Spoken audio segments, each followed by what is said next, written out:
सच्चिदानंद भगवान की जय।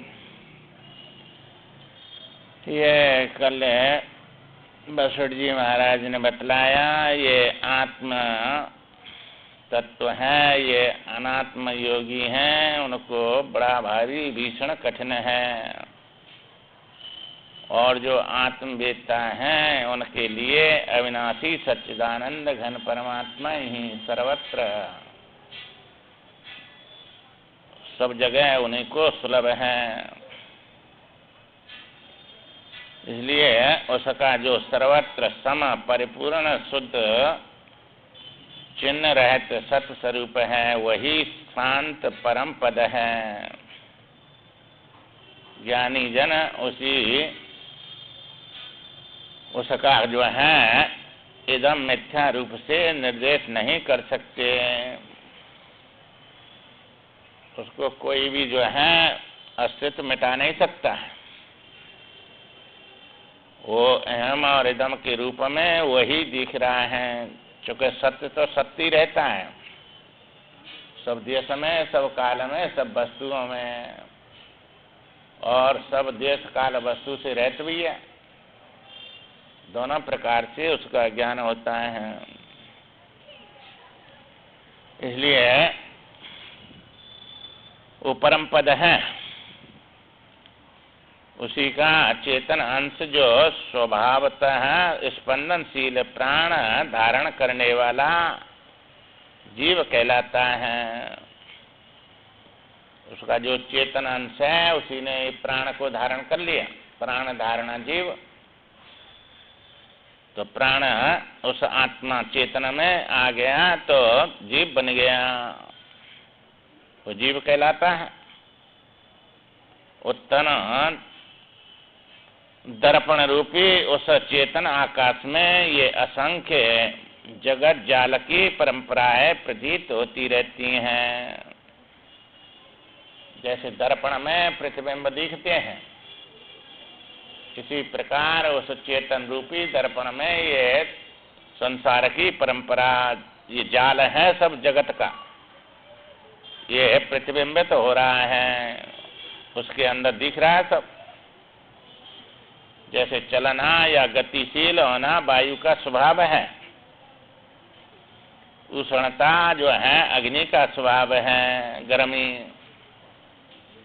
और शीतलता हिम का स्वभाव है। उसी प्रकार जीवत्व व्यष्टि चेतन का स्वभाव है। ये जीवत्व जो आ रहा है अपने अंदर है, ये व्यष्टि चेतन बनके और स्वभाव से ही जीव मालूम पड़ता है, स्वभाव है उसका। जैसे अग्नि गर्मी के बिना नहीं रह सकती है, गर्मी और अग्नि दो वस्तु नहीं है, एक ही है। ऐसे ही वो चेतन और उसमें जीवत्व दो वस्तु नहीं है। तो वास्तव में जीव भी कहाँ दुखी सुखी है, सब जो है आनंद स्वरूप है। ये तो चेतना मतलब सहज सुख राशि, ये तो तुम्हारी बुद्धि में सब दुख सुख आते हैं, ज्ञान में, बुद्धि में, अंतःकरण में है। ये आत्मा में, जीवात्मा में नहीं है कोई भी, ना दुख है ना सुख है, वो तो आनंद स्वरूप है, सहज सुख राशि है, उसका स्वरूप ही है सुख। तो जाका स्वरूप सुख है, उसमें दुख कहाँ से आएगा? जैसे अग्नि का स्वरूप गर्मी है, तो हम ठंडी कहाँ से आएगी? गर्मी रहती है हर समय, ठंडी हो जाए तो अग्नि नहीं बोली जाएगी। इसी प्रकार है, इसमें दुख आ जाएगा तो सुख स्वरूप नहीं बोला जाएगा। तो आत्मा रूप से या जीव रूप से सुख स्वरूप ही है। ये तो अंतःकरण तुम्हारा शरीर है, ये सूक्ष्म, इसमें मालूम पड़ता है स्थूल शरीर को लेकर। और फिर अनुकूल प्रतिकूल कल्पना में ये दुखी सुखी होता रहता है, क्योंकि जितना चाहता है इतना इसको मिलता नहीं है। कामना इसकी बहुत लंबी चौड़ी है और कर्म इसके छोटे हैं, और जो मिला है वो कर्म के अनुसार मिला है, कर्म के अनुसार मिला है, उसमें संतुष्ट नहीं है। क्यों? दूसरे ने देख देख के और ऐसा मैं बन जाऊं, ऐसा मैं हो जाऊं, ये बहुत धनी है, ये बहुत सुखी है, ऐसा ही सुखी और धनी मैं हो जाऊं, ऐसी कल्पना करता रहता है। अब आप प्रारब्ध में नहीं है, धन और सुख तो कहां से हो जाएगा? प्रारब्ध पहला कर्म है और उसका फल भोग रहा है। तो इसलिए जो है जब अब उसका अब वो किया नहीं कर्म तो फल कहां से मिलेगा? इसलिए उसका स्वभाव है ये व्यष्टि चेतन का जीवत्व स्वभाव है। जो व्यष्टि चेतन घन जो आत्मा तत्व है उसकी स्वयं अपने स्वरूप के अज्ञान के कारण जो अल्पज्ञता है उसी को जीव कहा जाता है। इसमें जो अल्पज्ञता आ गई अपने स्वरूप का अज्ञान के कारण, ये मैं हूं ये तो जानता है, मैं क्या हूं ये नहीं जानता है, इसलिए इसके अंदर अल्पज्ञ बन गया। तो ईश्वर सर्वज्ञ चूंकि वो सबको जानता है, इसलिए सब जगह उसको ज्ञान है, इसको ज्ञान नहीं है। अज्ञान के कारण अपने स्वरूप भूल गया और या शरीर को मैं मानने लग गया। चूंकि ये है शरीर सूक्ष्म है, अहंकार को मैं मानता है और अहंकार या शरीर में पड़ा है या शरीर को मैं मानता है, तो अहंकार या शरीर के बराबर बन रहा है। और वो अहंकार जो है उस के बराबर जीव को समझता है, वह जीव और अहंकार के बराबर आत्मा को समझता है। इसलिए ये अल्पज्ञता आ गई, अज्ञान आ गया इसके अंदर।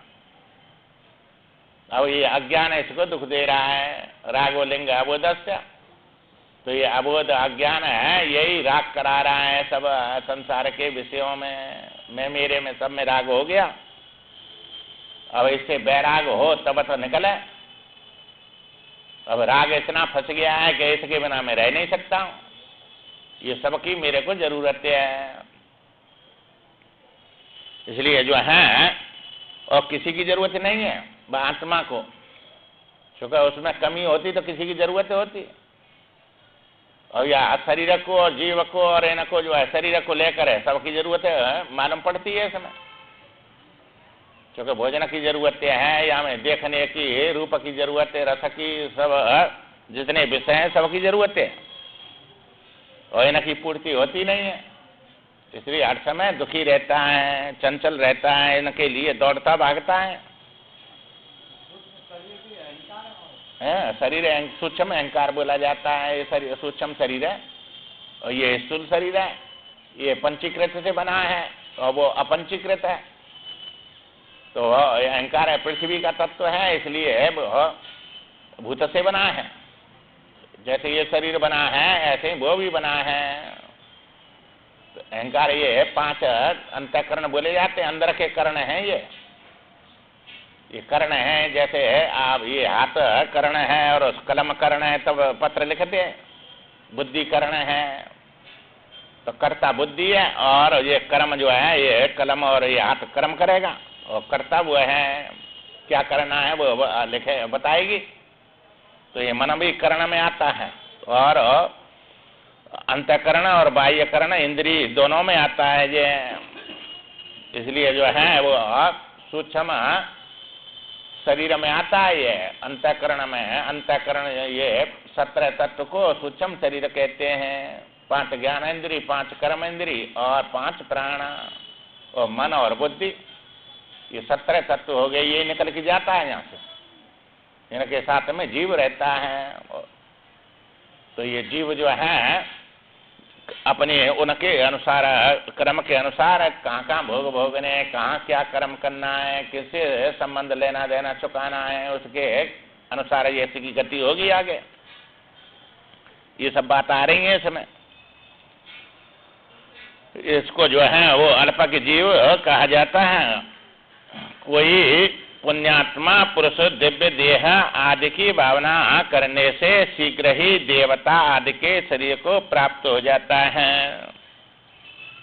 कोई पुण्यात्मा है, समाधि लगाता है तो उसने इस शरीर से ऊपर आसन लगा दिया सूक्ष्म दिव्य देह में, अब देव दिव्य देह जो सूक्ष्म शरीर है उसमें बैठकर और देवता बन जाएगा, उसी की भावना करके देव भाव को प्राप्त हो जाता है वो, क्योंकि उसने साधना किया है जीवन भर, और उस शरीर से उस शरीर में भोग भोगेगा परलोक में जाके। ये शरीर नहीं जाएगा वहां, तो सूक्ष्म शरीर है, ऐसा शरीर बन जाता है वहां। तो यहाँ ये मनुष्य का शरीर है, वहां देवता का शरीर बन जाएगा, इसलिए उससे भोग भोगेगा। चूंकि पुण्यात्मा है, उसने पुण्य कमाया, ये उपासना करी, ऊपर आसन लगाया, और जिन्होंने इसमें शरीर में बैठ के कर्म किए उन्होंने इस लोक के भोग मिलेंगे उनको। पुण्य किया ऐसा धन से और तन से और मन से तो इस लोक के मिलते हैं, और मां परलोक के उसके लिए जो है उपासना में न धन की जरूरत है, न तुम्हारे इंद्रिय शरीर की जरूरत है, केवल मन से है। वो दिव्य शरीर है, सूक्ष्म शरीर है, उसमें बैठकर और उस परमात्मा का ध्यान करता है, उसका जप करता है, उसका उपासना करता है, ऊपर आसन लगा के उसको जो है दिव्य शरीर देवता का शरीर प्राप्त होता है। उस देह में रहकर वह गंधर्व या अन्य देवताओं से सुरक्षित नगर अमरावती आदि में निवास करता है। अमरावती स्वर्ग को कहते हैं। उस समय बैठकर वह शरीर में दिव्य शरीर प्राप्त हो गया, और वहां जो है गंधर्वाद देवता उनसे सुरक्षित है, वो अमरावती उस समय निवास करता है। अपने संकल्प के अनुसार कोई पुरुष वृक्ष आदि स्थावर योनियों को प्राप्त होता है। अब जड़वत बना रहा प्रमाद में आलस में तो वृक्ष बनेगा, स्थावर योनि में जाएगा, इसलिए ये प्रमादी है, ये इस समय इन योनि में जाएगा, आलसी बनेगा, बना बैठा रहा, कर्म नहीं किया इसने, न शुभ किया न अशुभ किया, प्रमादी जड़ योनि में डाल देगी, जे स्थावर में चला गया। कोई जंगम योनि को जन्म ग्रहण करता है, वो चलने फिरने वाली में जाता है कोई, और कोई पक्षी आदि खेचर प्राणियों का रूप धारण करता है। उन्होंने ऐसे कर्म किए, ये पक्षी आदि उड़ने वाले जो है ये बनेगा। इस प्रकार जन्म और मृत्यु के कारण बने हुए अपने कर्मों से जीव ऊपर नीचे जाता आता रहता है, योनियों में जन्म ग्रहण करता रहता है, कभी देवता की, कभी कीड़ा मकोड़ा की, कभी मनुष्य की, पशु की। ये 84 लाख प्रकार की योनियां हैं, सब में भटकना पड़ता है। अब कर्म के अनुसार जाता है, और कोई ले जाता नहीं है इसको, इसका कर्म ही ले जाता है। जो कर्म कर रहे हैं वे सब पाप पुण्य बन के रख रहे हैं, कौन सा कर्म कौन सी योनि में और कैसे भोग भोगेगा मां दुख सुख, ये कर्म जो है फल के साथ में जमा हो जाता है। मां कर्म तो समाप्त हो गया, उसका अपूर्व बन के जो है माया में जमा हो जाता है। पहले नहीं था, वो कर्म किया तो जमा हो गया, इसलिए वो समय आने पर निकलेगा। काल कर्म स्वभाव गुण घेरा, फिर तो सदा माया कर प्रेरणा, माया की प्रेरणा से, और ये काल और स्वभाव और गुण और ये जो है कर्म, ये इसको योनि में ले जाएंगे, और मां उनमें अपने कर्म के अनुसार और जो है ये फल भोगता रहेगा। अब ये तो मनुष्य शरीर में ये कमी कर्म किया इसने, और ये 84 लाख हम भोगने हैं, फिर इतने कर्म, और फिर भी समाप्त नहीं होते हैं वे सब कर्म, फिर भी जो है नंबर पे उन्हें भोग के या मनुष्य शरीर फिर भगवान देते हैं। यहाँ में कमाता है, सब योनियों की ड्रेस यही में बनाता है, और सब योनियों में ये ड्रेस पहनता है। ये शरीर भी ड्रेस है, ये मनुष्य की हो चाहे पशु पक्षी की हो, ये सब मकान का कपड़ा के समान है। तो ये सब योनियों में जाके इन योनियों में पढ़ के उन कर्मों के फल भोगता है। श्री राम परम कारण रूप जो परमात्मा से ही पहले मन उत्पन्न हुआ है, वशिष्ठ जी कहते हैं राम जी, पहले ये परमात्मा से मन की उत्पत्ति हुई। अब मन की उत्पत्ति हुई, मन क्या है? वो दिया दृष्टांत अगरबत्ती का, रात में अगरबत्ती जलाते हैं तो उसके मुख पे जो प्रकाश है, अब अगरबत्ती जो हिलाएंगे तो अब हमें चक्र वक्र बनते हैं। जो हिलाने से चक्र वक्र का नाम जो है संकल्प विकल्प है। और वो चक्र वक्र उसके मुख पे जो प्रकाश है उसके सहारे है, वो उसके बिना चक्र वक्र नहीं बनेगा। तो प्रकाश ही जो है चक्र वक्र के रूप में दिख रहा है। न्यों करेंगे टेढ़ा तो टेढ़ा दिखेगा, न्यों करेंगे गोल दिखेगा, न्यों करेंगे धनुष जैसा बन जाएगा। तो अंधेरी रात में लगा के देखना कैसे बनता है वो, जो कैसा होता है ये।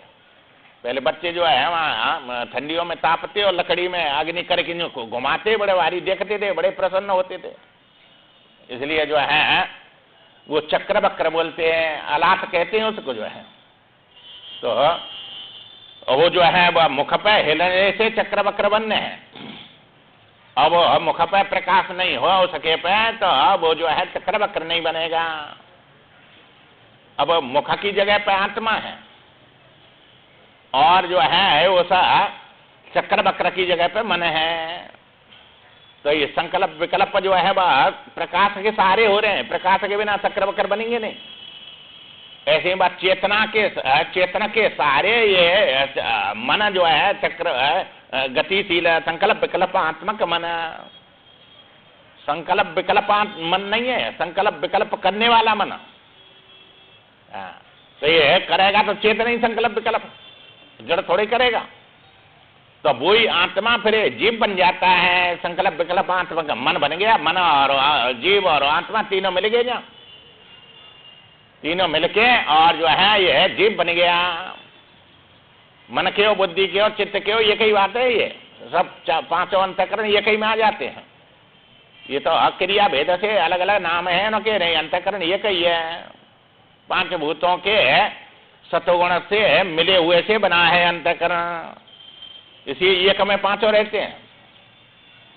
जैसे पांच फल ले तुम जो है, केला का, अमरूद का और ये नारंगी और ये सब, और सबके मिला के जूस निकाल दो, एक कटोरा में जूस कर लिया और उसको 5 कटोरियों में बांट दो, तो कौन से फल का कौन सा जूस है वो 5 में?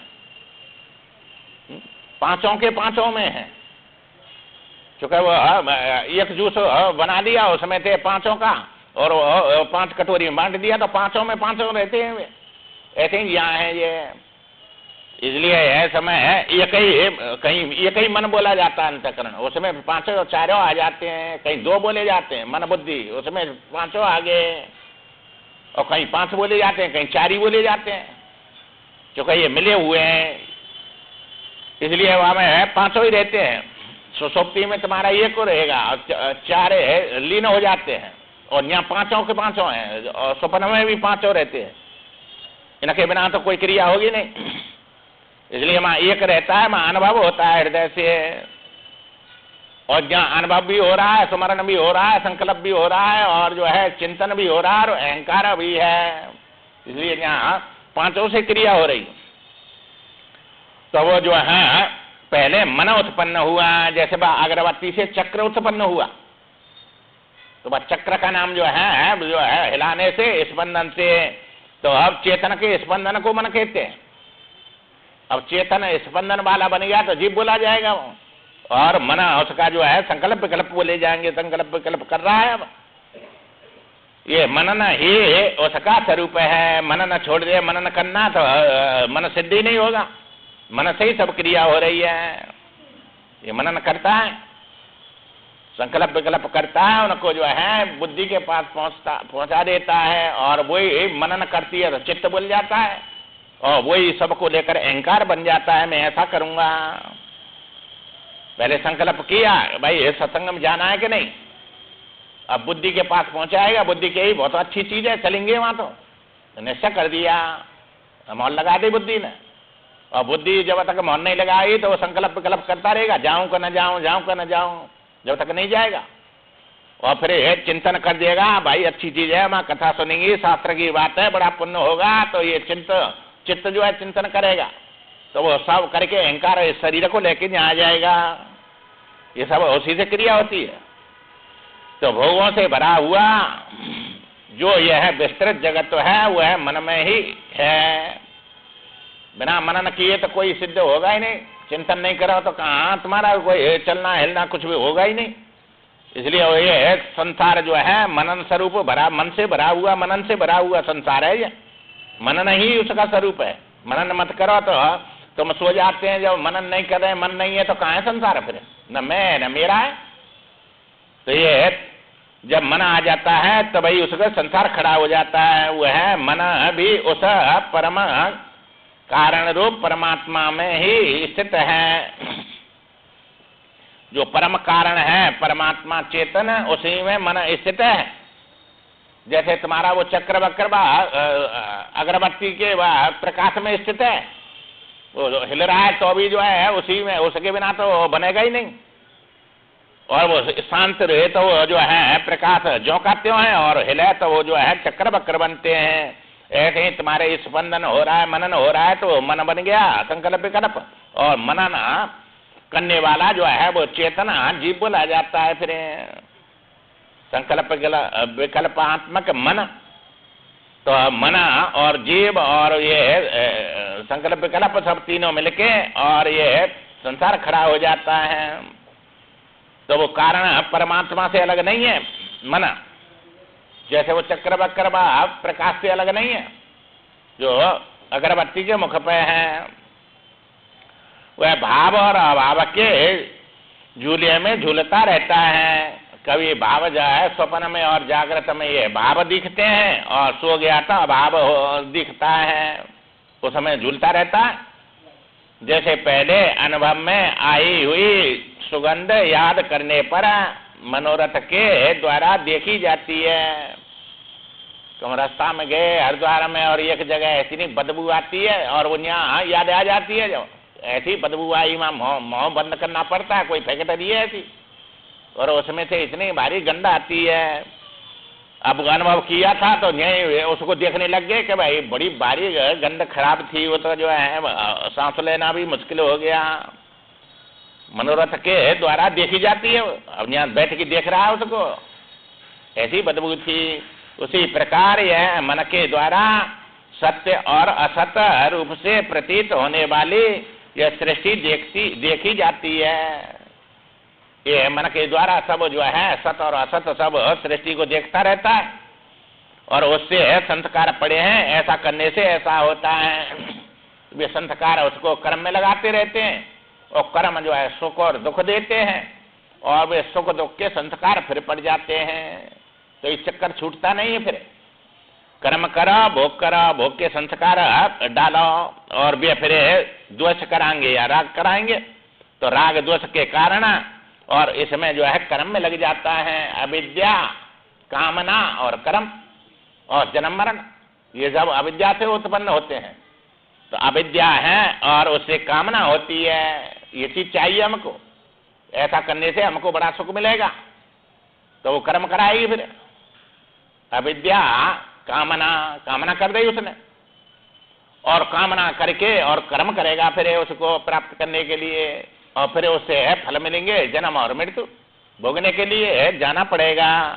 कर्म कर दिया तो उसको भोगेगा फिर सुख दुख, चूंकि पुण्य किया या पाप किया है, इसलिए उसके लिए फिर भोगने के लिए वो जमा होते हैं इसके।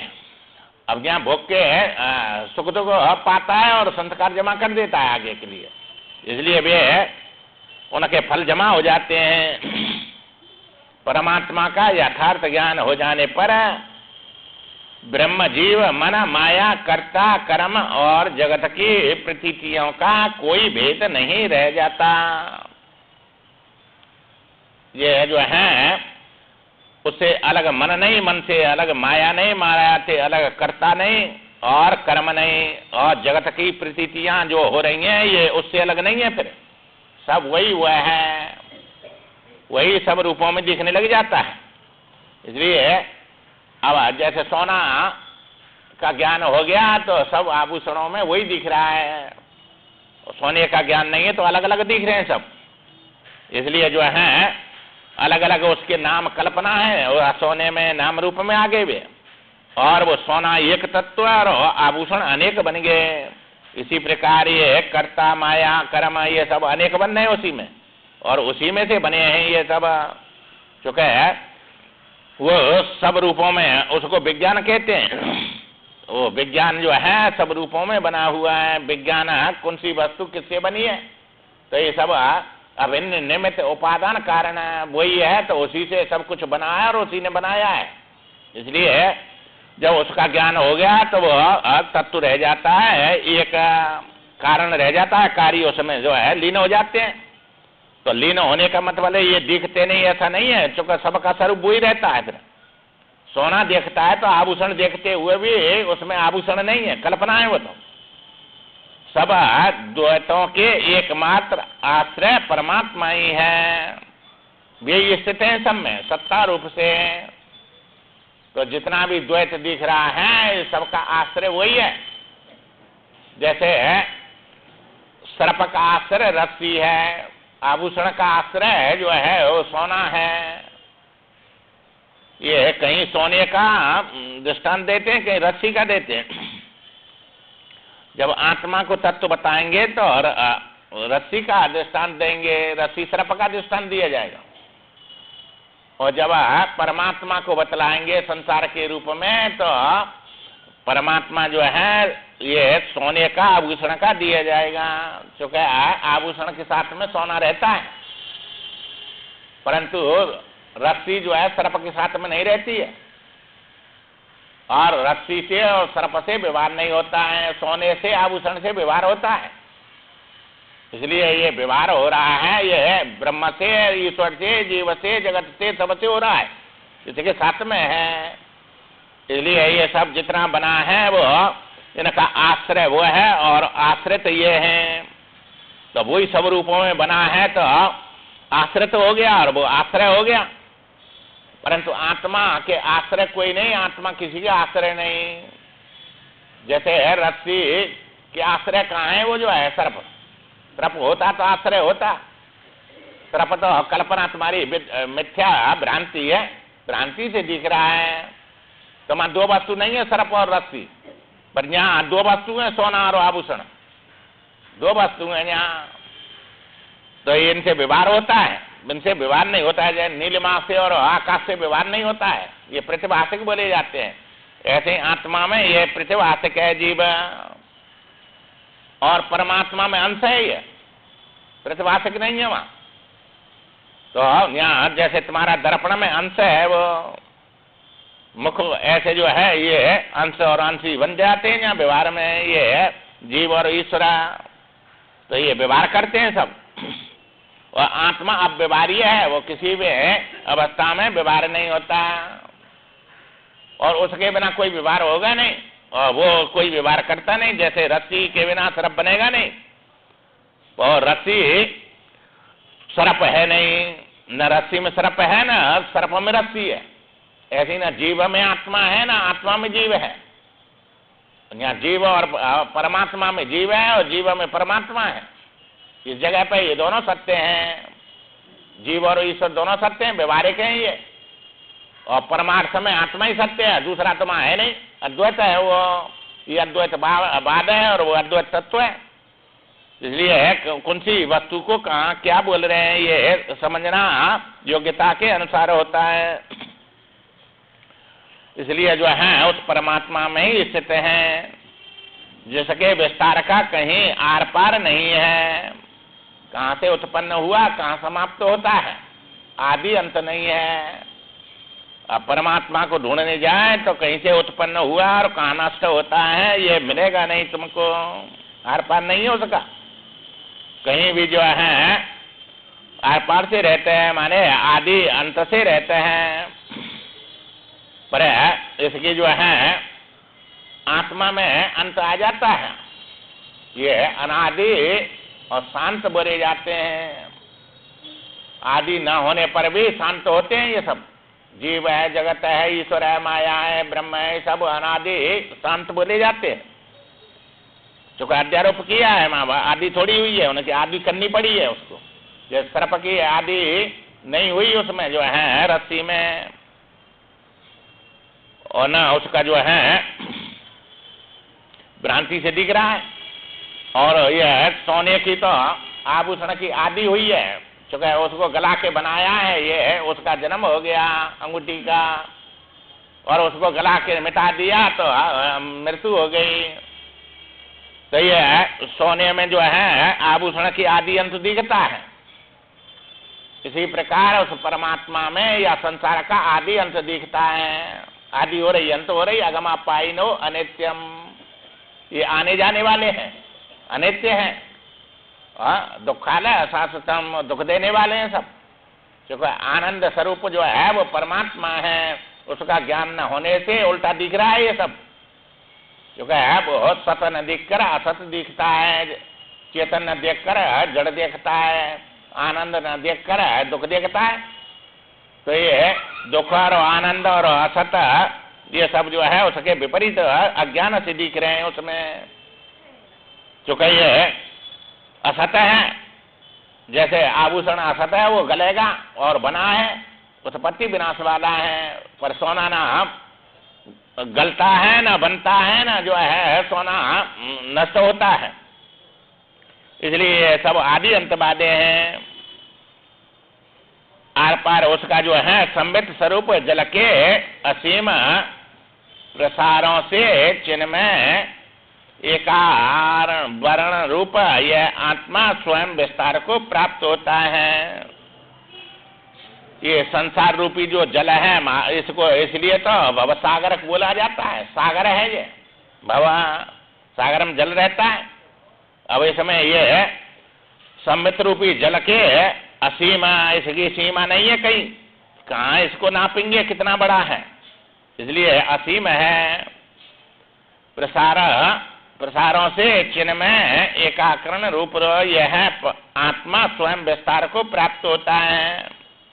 अब कहीं परमात्मा को आत्मा कहते हैं, कहीं शुद्ध आत्मा को आत्मा कहते हैं। तो ये विस्तार को प्राप्त हो रहा है, ये परमात्मा का लक्षण है, वही आत्मा है। यहाँ कहीं ईश्वर को, कहीं ब्रह्म को, कहीं जीव को, कहीं जो है या अंतःकरण को, कहीं शरीर को, ये आत्मा कईयों के नाम होते हैं। तो जिनको जो जान रहा है, मान रहा है कि यही मैं हूँ, उसी का नाम आत्मा बन जाता है। इसलिए शरीर आत्मा हत्या कर दिया तो आत्मा ही हत्या तो होती नहीं है, शरीर को आत्मा मान लिया वहां। तो उसको जो है यही मैं मानता था, उसको नाश कर दिया उसने। इसलिए आत्मा अनगत जाए तो उसको आत्मा हत्या की प्राप्ति होती है, उसकी बड़ी पाप लगता है। इसलिए जो है वो ये विस्तार को प्राप्त होता है। क्षणिक होने के कारण असत्य है, क्योंकि क्षण क्षण में ये नष्ट हो रहा है, इसलिए असत बोला जाता है। तथा प्रतीत होने के कारण सत्य यह मनोमय जगत स्वप्न के समान सद असद रूप है। प्रतीत हो रहा है तो सत्य है, और क्षणिक है, ये अभाव हो जाता है, उसमें स्वप्न आदि में बदल जाता है, सुषुप्ति में बिल्कुल अभाव हो जाता है, इसलिए असत बोला जाता है। तो यह दिखता है तो सत है, और नहीं दिखता तो असत कहते हैं। तो सत असत रूप से ये उसी को जो है स्वप्न के समान प्रतीत हो रहा है। वास्तव में यह जगत न तो सत है और न असत है। सत होता तो ये जो है रहना चाहिए, ज्ञान होने पर। असत हो तो दिखना नहीं चाहिए, इसलिए इसको अनिर्वचनी कहते हैं। वचन करके नहीं बता सकते, दोनों से सत असत से रहते हैं, मिथ्या है। इसलिए जो है और ना उत्पन्न ही हुआ है। जैसे तुम्हारा स्वप्न जो है ना सत है ना असत है। असत होता तो दिखता नहीं, वहां देख के आए हैं उसको स्वप्न में, और सत होता तो जगने पर रहना चाहिए। और वो उत्पन्न होता तो उसका नाश होना चाहिए, ना नाश हुआ ना उत्पन्न हुआ। तुम्हारी कल्पना थी और वही उसमें स्वप्न के रूप में दिखी, सब उत्पन्न नहीं हुआ है। यह तो केवल चित्त का भ्रम है। जैसे तुम्हारी वासना से चित्त का भ्रम है, वहां स्वप्न, वो कहाँ उत्पन्न हुआ। जैसे अच्छी तरह न देखने के कारण ठूंठ में भूत दिखता है, पुरुष दिखता है रात में, ये ऊपर से काट दिया और ठूंठ खड़ा है और अंधेरे में जा रहे हैं और वहां भूत दिखेगा, कल्पना से भूत बन जाता है और बड़ा डराता है वो। और जब तक जो है डरता रहेगा उसको ज्ञान नहीं होगा। ठूंठ के जैसे झूठे ही पुरुष की प्रतीति होती है, बस ठूंठ में जो है भूत की पुरुष की। उसी प्रकार अविद्यायुक्त मन के प्रभाव से यह संसार नामक दीर्घकालीन स्वप्न अज्ञानियों को स्थिर सा प्रतीत होता है। ये स्थिर हो गया है और दीर्घ काल से ये जब से जन्मे है तब से अब तक चला आ रहा है। ये लंबा सपना है एक, और वो क्षणिक सपना है। वो एक ही दिन आएगा, दूसरे दिन दूसरा बदलेगा, परंतु ये तो रोजिना इसी में आते हैं जग के। इसलिए ये दीर्घकालीन स्वप्न सत्य दिख रहा है कि ये स्वप्न नहीं मालूम पड़ता, वो पड़ जाता है, क्योंकि वो दूसरे दिन नया सपना आएगा। परंतु यहाँ ये जो है ये वही दिखता है जो कल उस घर में थे, वे खा पी रहे, वही सगे संबंधी थे, वे भी आ जाए और ये कल रहेंगे। तो ये जो है ये मिथ्या नहीं मालूम पड़ता है, कितना भी समझाओ, ये स्वप्न दिखता नहीं है। अब ये पूरी जिंदगी का स्वप्न है, ये यहाँ से आगे बदलेगा। जैसे तुम्हारा आज सोए तो आज का स्वप्न कल बदल जाएगा, कल का परसों बदल जाएगा, ये नए नए सपना आएंगे। ऐसे ही तुम्हारी ये सृष्टि जन्म के बाद में नई नई होंगी सब। तो ये स्वप्न है ये जिंदगी का, ये सगे संबंधी सब इसी स्वप्न में, अगले स्वप्न में बदल जाएंगे। ये स्वरूप में नहीं मिलेगा कोई भी, अगले में है सब बदल जाएंगे, क्योंकि है स्वप्न अलग नए नए होते हैं। ऐसे तुम्हारे कर्म नए नए हैं तो उसके कारण और ये जो है नई नई सृष्टि बनेंगी। जैसे है पहले सुनी आपने, जो लीला पहले है ब्राह्मणी थी और फिर रानी बन गई, तो राजा रानी की सृष्टि अलग है और वह ब्राह्मणी की अलग थी। और उसी में अपने चित्त में निकल के राज में या लोक में नहीं गई, वहीं देख रही है अपने अंदर ही। जैसे स्वप्न तुम अपने अंदर देखते हैं, ऐसे ही आप शरीर छोड़ के कहीं जाएंगे नहीं, बस चित्त में ही तुम्हारा अगला सृष्टि बन जाएगी और उसी में ऐसा ही देखेंगे। जैसे जैसे कर्म करें उसके अनुसार तुम्हारे सगे संबंधी सब बन जाएंगे, वहाँ सुख देंगे या दुख देंगे, अपना चुकाएंगे या चुकेंगे, वे सब तुम्हारी सृष्टि में आ जाएंगे। इसलिए वे कर्म के अनुसार सब कोई काऊ ने सुख दुख कर दाता ने जकृत कर्म भोग सब भ्राता। इसलिए इस बात को लेकर ये सब बात कही है कि दूसरा नहीं है, तुम्हारा ही कर्म तुम्हारे उस रूप में आके सुख दुख देता है, लेना देना करता है। सब काम तुम्हारे कर्म से ही होते हैं, तुम्हारी सृष्टि है, बनी बनाई है। इसी प्रकार जो है ये समय जो है संसार नामक दीर्घ स्वप्न अज्ञानियों को स्थिर हो जाता है और यह स्थिर सत्य प्रतीत होता है। जैसे चेतन परमात्मा और जीव में भेद नहीं है, क्योंकि जीव भी चेतन है, परमात्मा भी एक चेतन है, तो दो चेतन होते नहीं है, भेद नहीं है। अपने जीवत्व को जानता है, ईश्वरत्व को जानता नहीं है। इसलिए ये अल्पज्ञ जीव बना हुआ है ज्ञान न होने से, क्योंकि ईश्वर में तो कोई कमी है नहीं और वो तो सब कर्मों से और उनसे सबसे रहते हैं। उनका कर्म करना, क्रिया कर्म करना उनका स्वभाव है, उनका जो है क्रिया नहीं है उनकी। जैसे सूर्य का स्वभाव है प्रकाश देना, कर्म नहीं है, ऐसे ही अनुमति देना ये सब करना उसका स्वभाव है। उपद्रेष्टा अनुमंता च भरता भोक्ता महेश्वरा, तो हो सके बिना कुछ हो गया नहीं, वो कुछ करता नहीं है, तो उनका कर्म नहीं है। ये सब स्वभाव होता है। ये जीव में भेद नहीं है और परमात्मा में भेद नहीं है। उसी तरह जीव और चित्त में भी भेद नहीं है। अब चित्त ही वो जो है चेतन ही जब कल्पना करेगा तो चित्त बोला जाता है, चित्त हो गया। तो जीव में और चित्त में भेद नहीं है। और जैसे जीव और चित्त में भेद नहीं है, उसी तरह देह और कर्म में भी भेद नहीं है। ये शरीर में और जो है कर्म में भेद नहीं है। जैसे तुम घर से आए चल के वो कर्म किया और यहाँ आके बैठ गए, तो ये शरीर ना होता तो चलते भी नहीं, चलना भी नहीं होता, और यहाँ बैठे हैं तब भी जो है शरीर न होता तो बैठता कौन। तो यह कर्म में और शरीर में भी भेद नहीं है, बस होता है कर्म ही देह है। अब यहाँ बैठे या बैठने का नाम तो शरीर है, और वही कर्म, वही कर्म है। तो चल रहे हैं तो वो चलना ही वो शरीर है, शरीर के बिना चलना नहीं होगा, तो वो चलना शरीर ही है। शरीर होगा तभी चलेंगे, बिना शरीर के चलेंगे नहीं।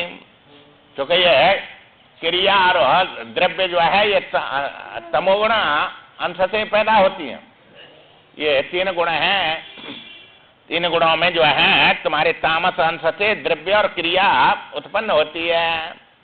जैसे ये मायक है, या उठा के यहाँ रख देंगे तो क्रिया इसी के सारे होगी, इसके बिना क्रिया नहीं होगी, और ये द्रव्य बन गई।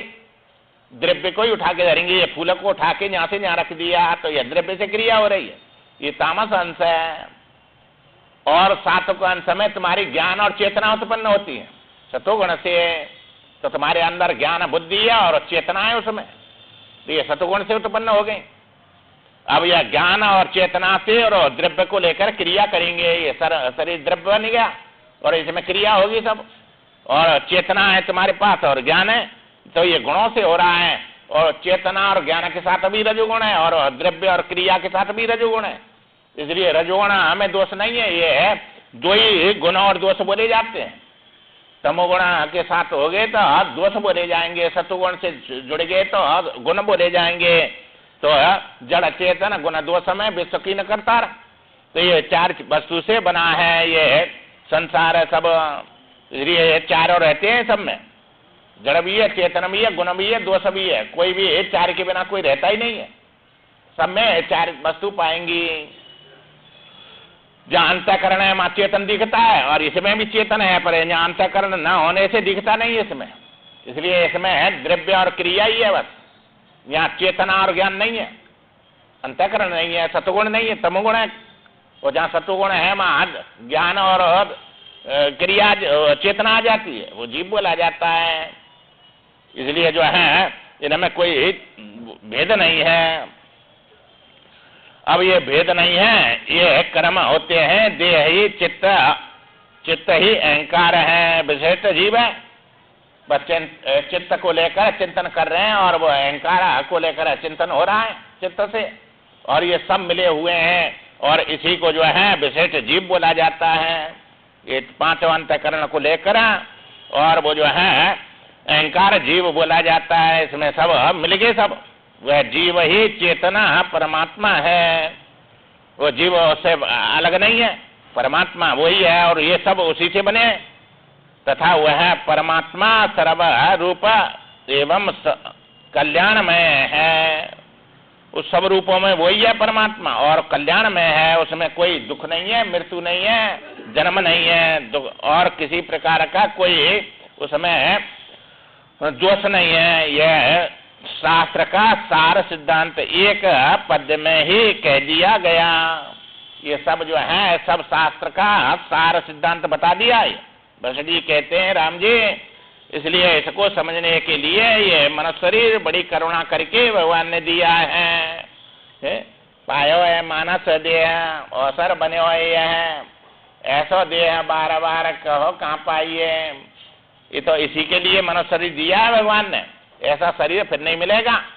इसलिए इसको समझो, और समझ के अपने को इस दुख से अलग कर लियो अपने को।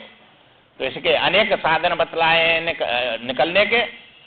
इसलिए नाम जी जप जागे जोगी जग जाता है, और जो है नाम जपने से ये भवसागर सूख जाता है। तो नाम जपने से ये सूख जाता है। तो परमात्मा का जो नाम है वे सब संसार को सुखा देता है और पार कर लेता हो जाता है इससे। तो ये पाया हुआ मानस शरीर जो है इसी में कर्म होते हैं, और इसी में ज्ञान होगा, और इसी में तुम्हारे जो है सब योनियों के जो है जाने आने के दुख सुख इसी से पैदा होंगे। ऐसा शरीर बार बार नहीं मिलेगा, इसलिए ये भोग तो सब जगह मिल जाएंगे बार बार। तुम्हारे जो है सगे संबंधी सब मिल जाएंगे। ये अपने बच्चों से कितना भी सूकर कुकर कितना प्यार करते हैं, कितना मोह करते हैं, और वह उनके तो कितने कितने बच्चा होते हैं।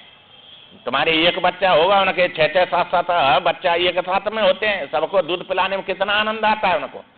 उनका भी मोह है, उनमें बड़ा आनंद लेते हैं वे, उनसे खेलते हैं, कूदते हैं, सब काम करते हैं। इसलिए ये तो सब योनियों में सगे संबंधी मिलते हैं कर्म के अनुसार, और ऐसे ही आनंद होते हैं सब में, जैसा इसमें होता है। सब भोगों में उनको ऐसा ही आनंद आता है, खाने का, पीने का, सबका एक जैसा ही है, कोई फर्क नहीं है। तो इसके लिए जीवन थोड़े बिताना है ये, इससे अपने को विरक्त करके उस परमात्मा में जिसमें जाकर और सब प्रकार से ये जीव अपने कल्याण को प्राप्त हो जाता है। भूलता है बावरे तू अब के सयान हो, कितने जन्म और कितने शरीर और कितने जो है ये बिता दिए। अब जब ज्ञान नहीं हुआ तो अब के तो ज्ञान करके और इससे निकलने के लिए प्रयत्न करें। भूलता है तू, अब मत भूले इसको, जो है याद कर ले उनको, जो है कितने और अपने याद नहीं तो दूसरे तो दिखते हैं कैसा दुख पा रहे हैं ये सब, और इनको देख के इससे निकलने के लिए इन्होंने कर्म किए, तभी तो इसका दुख ऐसा पा रहे हैं ये। भगवान किसी का दुश्मन नहीं है तो ऐसे दुखी बना दे, के दलिद्री बना दे, के ऐसा जो है अपंग और ऐसा जो है दुखी बना दे किसी को कर्म ही के अनुसार, और ये बनता है अपने आप, इसलिए कोई बनाने वाला इसको दूसरा नहीं है। तो भूलता है बावरे तू अब के सयान हो, रतन अमूल्य सो तो काय को ठगाइए, ये बड़ा अमूल्य रतन है, और इसको जो है इससे ऐसी वस्तु को प्राप्त हो जाता है जो देवताओं के लिए भी दुर्लभ है, इसलिए देवता इसकी याचना बार बार करते हैं। इसलिए ये बड़ा अमूल्य है इसको, और अमूल्य रतन है, इसको बेकार में इसको नहीं ठगाना चाहिए, ये सब ठगते हैं। इसलिए जो है समझे विचार कछु ठगन को संग त्यागे, ठगबाजी देखे कहूं मन न डुलाइए। ये जो है सब ठगबाजी हो रही है, विचारता नहीं है, और जो है इसमें अपने जीवन को बर्बाद कर देता है। समझ विचार नहीं है, और ये समझ विचार तो यहाँ आवे तब बिना सत्संग विवेक न होई, तब इससे बैराग और उसमें अनुराग करेगा, तब उस आनंद को प्राप्त करेगा। इसलिए ये ठगबाजी में फंस जाता है और समझ पाता नहीं है, अपने अमूल्य हीरा को और दे देता है। इसलिए मन मत डुलाओ इसको, जो है मन को स्थिर करो एक में, ये अनेक से उठा के सुंदर कहते ताते सावधान क्यों न होता। हरि को भजन करे, हरि में समाइए, जिसका भजन करते हैं उसी में समा जाते हैं। इसलिए संसार का भजन करेंगे तो इसमें ही आना पड़ेगा, बार बार जन्मना मृत्यु और इसमें आकर बड़े दुख उठाने पड़ेंगे। और महती विनष्टि, ये मनुष्य शरीर मिला है, इसी में कर्म होते हैं, एक बार मर जाए तो कोई दुख नहीं है, बड़ी बार बार मरेगा, कितनी बार मरेगा जो है, और कितनी बार जन्मेगा। जन्मना भी नहीं चाहता कोई, मरना नहीं चाहता, और कोई दुख नहीं चाहता, और ये सब होता है। इसलिए जो है संयोग होगा, उनका वियोग नहीं चाहता, वियोग होगा, और जिनका संयोग नहीं चाहता उनका संयोग होगा, और जन्म हुआ है मृत्यु होगी, हानि भी आएगी, लाभ भी आएगी, ये सब कर्म के अनुसार सब कुछ होगा। तो इनको न चाहे तो भी होगा, ये कर्म किए तो भोगने पड़ेंगे।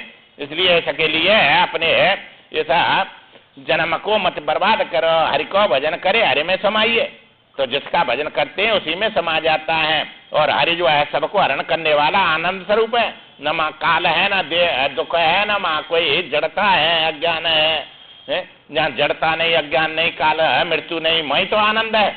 और ये सब जितने भी हैं, ये मृत्यु तुमको दुख दे रही है, अज्ञान दुख दे रहा है, दुख जो है ये दुख दे रहा है, तो ये संसार तो दुख रूप है, दुखाला शाश्वतम इसलिए बताया। इसलिए इसके लिए सो अनयास तरह भव सागर, जो सत्संगत में चले आवे, जो सत्संग में चला आता है वो अनयास, उसको प्रयास नहीं करना पड़ेगा, अपने आप भवसागर से पार हो जाएगा। जो सत्संगत में चले आवे, जो पनिहार न भेद करे कछु, आए चढ़े ते नाव चढ़ावे। जो नाव चलाने वाला है, पनिहार बोलते हैं उसको, और वो जो है वो उसके माँ कोई भी आ जाओ सबको चढ़ा देता है उस पर। आए चढ़े सोई नाव चढ़ावे, ब्राह्मण क्षत्रिय वैश्य शूद्र और मलेच्छ चांडाल पार लगावे।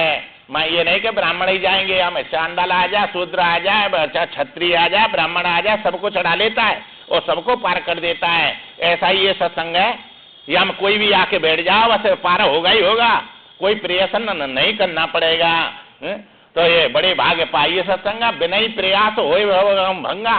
तो ये तो श्रुति बार बार कह रही है, वे भाग्यशाली को मिलता है और बिना ही प्रयास के सब पार हो जाता है।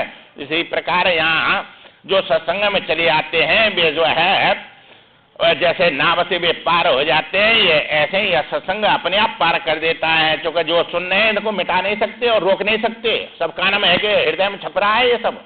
जैसे ये मोबाइल में सब छप रहा है, जांटिया है जो बोल रहे हैं ये घंटा का सब छप जाता है और फिर ये बटन दबाते हैं, जो छपा है वो सब निकलता है इसमें से। ऐसे तुम्हारे जो है चित्त ये है, ऐसी मेमोरी है, इसमें सब छिप रहा है, तुम्हारा ब्रह्मांड छप रहे हैं, जो देखते सुबह से शाम तक सब छप जाता है और वही निकल निकल के तुमको ये है संसार में घुमाता है। ऐसे ये सत्य छप जाएगा तो यही निकलेगा, फिर आगे असत मिटा देता है और सत्य को छाप देता है। इतना भारी ये है और इसमें कोई तुमको प्रयास नहीं करना पड़ेगा, बस काना में रुई लगा के थोड़े आए, शब्द जा रहा है, छप रहा है अपने आप। हाँ, अपने आप छप रहा है, ये सब सत्संग है और ये छापेगा उसी का निकलेगा, जैसे छापा नहीं वो कहां से निकल जाएगा।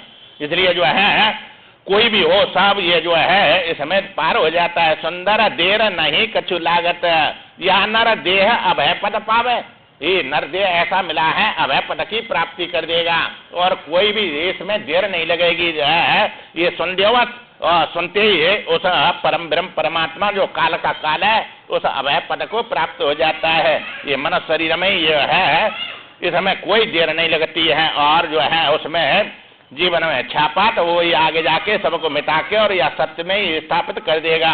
इसलिए जो है उसके लिए प्रयत्न करो और इसमें अपने मन को लगाओ और विचार करो। चूंकि ये मन है, ये तो ये कहते माता जी से पूछ लियो ना, भगतान इनसे सब से पूछते हैं भाई जो है कैसी कथा है, बहुत अच्छी है महाराज, खूब बड़ी आनंद आता है हमको सुनने में। और पुरुषों से जो है हमारी समझ में ही नहीं आता है, पुरुषों की समझ में नहीं आता, माता कहती है बड़ा आनंद आता है। बहुत कठिन है, इनको कठिन लगता है, उनको बड़ा सरल लग रहा है। तो मन से सुनेंगे तो वो बड़ा अच्छा है, इसके बराबर तो कोई आनंद है ही नहीं दुनिया में। सबसे हटाकर ऐसे आनंद में स्थापित कर देता है। पर मन लगा के सुनेंगे तब आनंद आएगा। जब मन में शंका भर रही है, वो भर रही है, तुम्हें कुछ समझ में नहीं आ रहा है तो वो तो विक्षेप कर देगा और सुनते हुए भी नहीं सुनने देगा।